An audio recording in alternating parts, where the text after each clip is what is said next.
अस्सलाम वालेकुम स्टूडेंट्स। हम पढ़ रहे हैं unit number 6 work and energy, और आज जो टॉपिक हम स्टार्ट करेंगे वो है एनर्जी एंड एनवायरनमेंट।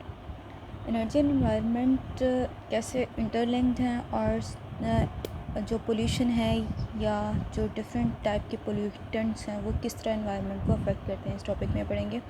तो पोल्यूशन, सबसे पहले तो पोल्यूशन कोई भी ऐसी चीज़ जो हार्मफुल होती है और अनप्लेजेंट होती है, उसे हम क्या इन्वायरमेंट के लिए अनप्लेजेंट होती है और हार्मफुल इफेक्ट्स कॉज करती है लिविंग थिंग्स के लिए, और डेंजरस होती है लिविंग थिंग्स के लिए, जिसे हम पोल्यूशन कहते हैं। पोल्यूशन 4 टाइप्स की होती हैं: thermal pollution, air pollution, water pollution और नॉइज़ पोल्यूशन। थर्मल पोल्यूशन सबसे पहले हम पढ़ेंगे। थर्म का मतलब होता है टेम्परेचर। तो थर्मल पोल्यूशन मतलब टेम्परेचर इंक्रीज़ होने से जो पोल्यूशन कॉज होती है उसे हम थर्मल पोल्यूशन कहते हैं।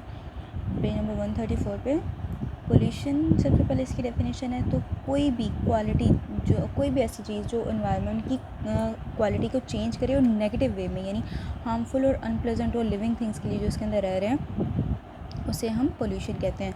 और साथ ही थर्मल पोल्यूशन ऐसी पोल्यूशन होती है जो डिस्टर्ब कर देती है बैलेंस या अनबैलेंस को, जो हमारा लाइफ बैलेंस है उसको अपसेट करती है, और काफ़ी ज़्यादा ऐसी स्पीशीज़ जो हमारे जैसे पोलर एरिया में रहती हैं उनको डिस्टर्ब करती हैं, वो थर्मल पोल्यूशन है। थर्मल पोल्यूशन ना सिर्फ ऐसे एरियाज़ को अफेक्ट करती है, पोलर एरियाज़ को अफेक्ट करती है ना, या पोलर इलाकों को, बल्कि आम रूटीन में लिविंग थिंग्स को भी, उनके सर्वाइवल को भी काफ़ी ज़्यादा अफेक्ट करती है।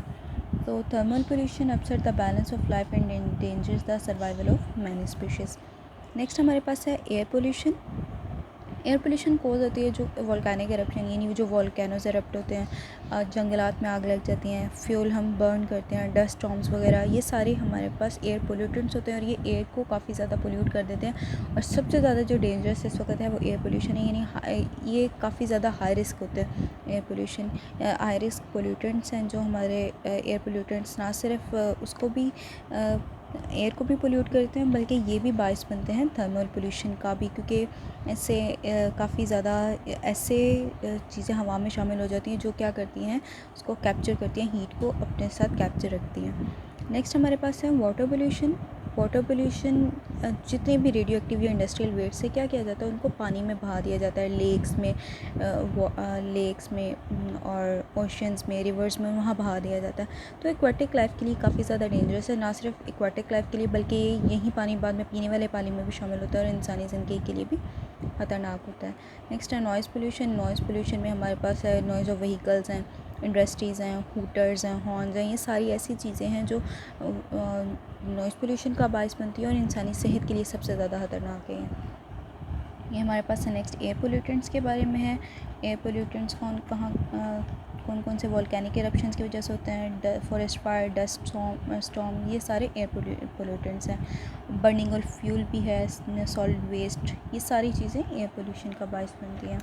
नेक्स्ट पावर प्लांट्स से जो वेस्ट प्रोड्यूस होते हैं, यानी हीट प्रोड्यूस होती है। फिजन प्लांट्स भी बहुत ज़्यादा हीट और वेस्ट प्रोड्यूस करते हैं, जिस वजह से जो हमारे रिवर को और जो ओशंस को, उन सबको पोल्यूट करती हैं। और जबकि कार्बन डाइऑक्साइड जो इससे प्रोड्यूस होती है, अगर वो पानी में शामिल हो जाए तो एक्वाटिक लाइफ के लिए भी डेंजरस है।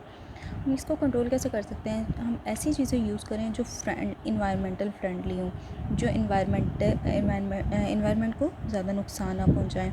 हम एयर पोल्यूशन को कैसे कंट्रोल कर सकते हैं? जो कार्स हैं या मशीनरीज़ हैं या इंडस्ट्रीज़ में जो मशीनरीज़ यूज़ होंगी, वो या तो फ्यूल कम बर्न करें या ऐसा फ्यूल बर्न करें जो आगे जाके पोल्यूशन कॉज ना करें। शेयरिंग राइड्स मतलब, यानी जितने ज़्यादा हमारे पास व्हीकल्स कम होंगी उतनी ही ज़्यादा कम पोल्यूशन होगी। इस तरह हम इसको कंट्रोल कर सकते हैं। नेक्स्ट हमारा टॉपिक है पेज नंबर 135 पे flow diagram of energy converter. Flow diagram of energy converter से क्या मुराद है कि हम एनर्जी कैसे प्रोड्यूस करते हैं, एनर्जी कैसे डिसिपेट होती है, किस तरह एनर्जी यूज़ होती है, उसको हम फ्लो डायग्राम में देखेंगे कि कैसे स्टेप बाय स्टेप। अगर हम इलेक्ट्रिकल लैंप की बात करें तो इलेक्ट्रिकल लैंप क्या होता है, क्या यूज़ करता है? इलेक्ट्रिकल एनर्जी यूज़ करता है एज इनपुट, और हमें आउटपुट के तौर पे क्या देता है? लाइट एनर्जी देता है और साथ हीट एनर्जी देता है। ये हमारे पास इनपुट इलेक्ट्रिकल एनर्जी रहेगा, जबकि हमारे पास एनर्जी एक फॉर्म से दूसरी फॉर्म में कन्वर्ट हो रही है, कैसे? लाइट एनर्जी और हीट एनर्जी। नेक्स्ट हमारे पास है vehicle running with constant speed on a level road, कि अगर हम लेवल रोड की बात करें, व्हीकल्स की बात करें जो एक रन कर रही हैं लेवल रोड के ऊपर, तो हमारे पास सबसे पहले क्या होता है, जो फ्यूल होता है वो हमें क्या प्रोवाइड करता है, केमिकल एनर्जी। यानी हम उसको इनपुट देते हैं, क्या केमिकल फ्यूल देते हैं जो जिसके अंदर कौन सी एनर्जी होती है, केमिकल एनर्जी होती है। इन रिटर्न हमें ये केमिकल एनर्जी यानी ये फ्यूल केमिकल एनर्जी को किस में कन्वर्ट कर देता है, हीट एनर्जी में। यानी हमें क्या मिलेगा, आउटपुट में हीट एनर्जी मिलेगी इन form of ignition of fuels. ठीक है। Next ignition of fuel in piston, piston के अंदर हमें क्या मिलेगी, काइनेटिक एनर्जी मिलेगी। और आगे इग्निशन, नेक्स्ट हमारे पास साउंड एनर्जी भी, ये ये हमारे पास क्या होती है, आउटपुट होती है। अब केमिकल से हमारे पास जो काइनेटिक एनर्जी प्रोड्यूस हुई है as a result of ignition of pistols, next piston, इससे क्या प्रोड्यूस होगा, वो जो वर्क डन होगा उस वजह से हमारे पास क्या होगा, आउटपुट हमारे पास वर्क डन आएगा, जिस वजह से व्हीकल क्या करेगी, आगे मूव करेगी। नेक्स्ट है हमारे पास पावर स्टेशन। पावर स्टेशन में हमारे पास पावर स्टेशन में हमारे पास जो स्टोर्ड वाटर है वो हमारे पास इनपुट है। यानी जो स्टोर्ड वाटर के अंदर जो एनर्जी होगी वो पोटेंशियल एनर्जी होगी। जब वाटर फ्लो करना स्टार्ट करता है तो पोटेंशियल एनर्जी काइनेटिक एनर्जी में चेंज हो जाती है और वर्क डन होता है, क्योंकि ज़ाहिर है वाटर क्या कर रहा है, रन कर रहा है। ये रनिंग वाटर क्या करेगा, टरबाइंस को मूव करेगा। जब टरबाइंस को मूव करेगा तो वर्क डन होगा। यही जो वाटर की मूवमेंट है ये क्या प्रोड्यूस करेगी, हीट एनर्जी पे प्रोड्यूस करेगी और साउंड एनर्जी पे प्रोड्यूस करेगी। ये आउटपुट आएगी हमारे पास रनिंग वाटर के सिलसिले में। जब वर्क डन होगा यहाँ पे, यानी टरबाइन रन करने की वजह से जो वर्क डन होगा वो क्या प्रोड्यूस करेगा, इलेक्ट्रिकल एनर्जी प्रोड्यूस करेगा। और वो कहाँ से प्रोड्यूस होगी, जनरेटर से प्रोड्यूस होगी। ये हमारे पास है फ्लो डायग्राम है। नेक्स्ट टॉपिक है हमारे पास एफिशिएंसी। एफिशिएंसी अगर हम बात करें तो अगर कोई मशीन है, मशीन कैसे वर्क डन करती है, यानी मशीन को काम करने के लिए कोई भी, अगर हम किसी भी मशीन की बात करें, ड्रिल है, कोई इवन रेफ्रिजरेटर्स हैं, मोटर्स हैं, उनको काम करने के लिए एनर्जी की ज़रूरत होती है और हम कोई उसको इनपुट देते हैं तो वो आगे से हमें रिटर्न कोई आउटपुट देगी। तो एफिशिएंसी भी इसी से रिलेटेड है कि अगर हम बात करें इलेक्ट्रिकल मोटर की बात करें तो इलेक्ट्रिकल मोटर क्या करती है, इलेक्ट्रिक एनर्जी यूज़ करती है। ऐसा हम उसको इनपुट देते हैं इलेक्ट्रिकल एनर्जी और आगे से वो इलेक्ट्रिकल एनर्जी को यूज़ करते हुए हम क्या कर सकते हैं, उसको यूज़ कर सकते हैं वाटर पम्प करने के लिए, एयर ब्लो के लिए और कपड़े धोने के लिए, ड्रिल होल करने के लिए। ये भी इलेक्ट्रिक ड्रिल जो है वो भी, इसके अंदर भी मोटर यूज़ होती है और ये क्या करती है, ड्रिल करती है वॉल्स के या डिफरेंट ऑब्जेक्ट्स के अंदर। तो ये अगर हम इसको कोई इनपुट देंगे तो हमें एज अ रिटर्न कोई आउटपुट देगी।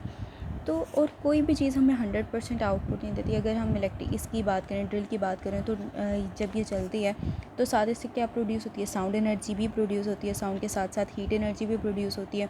बल्ब को जब हम इनपुट देते हैं उसका लाइट, वो भी इलेक्ट्रिकल एनर्जी यूज़ करती है बल्ब, वो भी किस में कन्वर्ट होती है, लाइट और हीट एनर्जी दोनों में कन्वर्ट होती है। तो अगर हम कोई भी चीज़ को, ऑब्जेक्ट को अगर हम कोई इनपुट देते हैं ताकि वो वर्क डन करे, तो साथ साथ उसके आउटपुट में जो प्रोड्यूस होती हैं वो कोई एनर्जी प्रोड्यूस होती है आउटपुट के अंदर। तो एफिशिएंसी हम कहते हैं कि जो रेशो हमने उसको दी है, ratio of required form of input, यानी जो उस ऑब्जेक्ट से हमें जो, या मशीन से जो हमें आउटपुट होती है उसका रेशो अगर हम ले लें इनपुट एनर्जी से, तो वो क्या होती है, एफिशिएंसी होती है। Efficiency of a system is the ratio of required form of energy obtained from a system as output to the total energy given to it as input. यानी जो हम उसको आउटपुट देते हैं, जो हमें आउटपुट ऑब्टेन होता है, उसको अगर हम डिवाइड कर दें टोटल इनपुट से, यानी जितनी हमने उसको इनपुट दी है, तो उसका जो रेशियो है उसको हम एफिशिएंसी कहते हैं। और कोई भी ऑब्जेक्ट हमें, अगर हम परसेंटेज एफिशिएंसी की बात करें, परसेंटेज एफिशिएंसी के लिए हम क्या करते हैं, 100 से इसको मल्टीप्लाई कर देते हैं। अब अगर हम एक आइडियल सिस्टम की बात करें तो उस आइडियल सिस्टम की एफिशिएंसी 100% होगी। 100% एफिशिएंसी से मुराद ये होती है कि जितनी हम उसको एनर्जी देंगे, यानी इनपुट जितना देंगे हमें आउटपुट भी उतना ही मिलेगा, जबकि असल में ऐसा नहीं होता। जितना हम इनपुट देते हैं उतना आउटपुट नहीं मिलता। मोस्टली एनर्जी क्या होती है, काफ़ी एनर्जी वेस्ट हो जाती है इन form of heat and light energy में वेस्ट हो जाती है। 100% क्यों नहीं होता, ऐसा सिस्टम कोई एग्जिस्ट नहीं करता जिसकी एफिशिएंसी 100% हो। लॉस होता है एनर्जी का, क्योंकि फ्रिक्शन प्रोड्यूस होती है, नॉइस एनर्जी प्रोड्यूस होती है, लाइट एनर्जी प्रोड्यूस होती है, या हीट एनर्जी प्रोड्यूस होती है, जिस वजह से हमें 100% रिज़ल्ट उसका नहीं मिलता। The energy in the required form obtain from a working system is always less than the energy given to it is input. यानी जितनी भी हम उसको इनपुट देते हैं हमेशा आउटपुट उससे कम ही मिलेगा।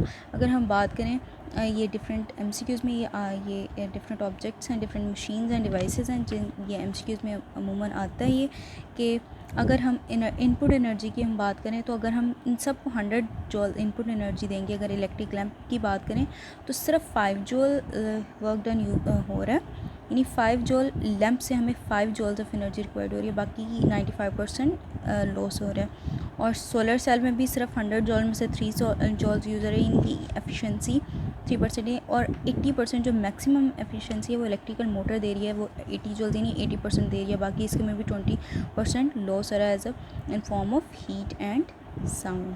तो ये हमारे पास 3 टॉपिक्स थे आज के एमसीक्यूज़ और शॉर्ट क्वेश्चंस के लिए इंपॉर्टेंट है ये टॉपिक।